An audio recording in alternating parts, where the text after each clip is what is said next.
আমি আছি একদম মৌলভীবাজার শহরের একদম ভিতরে মধ্যখানে, কিন্তু এইরকম পরিবেশ, গাছপালা খুব সুন্দর। সব শহরে এরকম পাওয়া যায় না। সবখানে খুব সুন্দর ফুল ফুটছে, এটা কি গাছ আল্লাহ জানে।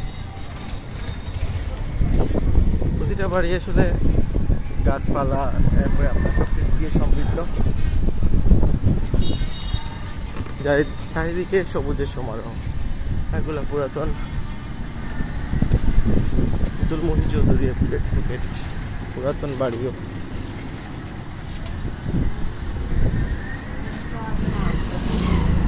আমি সিলেট শহরে এরকম পাই নাই।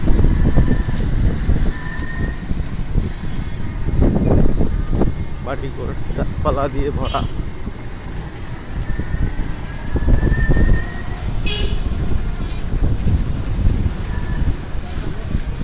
ব্রিটিশ কাউন্সিলের এক্সাম, এখানে হেক্সাও আছে, সিলেটের বিখ্যাত IELTS ট্রেনিং সেন্টার।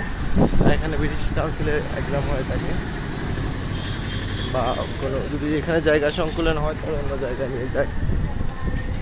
চলে আসলাম অনেক জায়গায়। একটা রোড দেখেন কত বিশাল, এটা গল্লি রোড ছিল, গলি থেকে মধ্য রোডে আসলাম। এর থেকেও বড় বড় রোড আছে, হ্যাঁ পাকা বড় ধরে আসছে।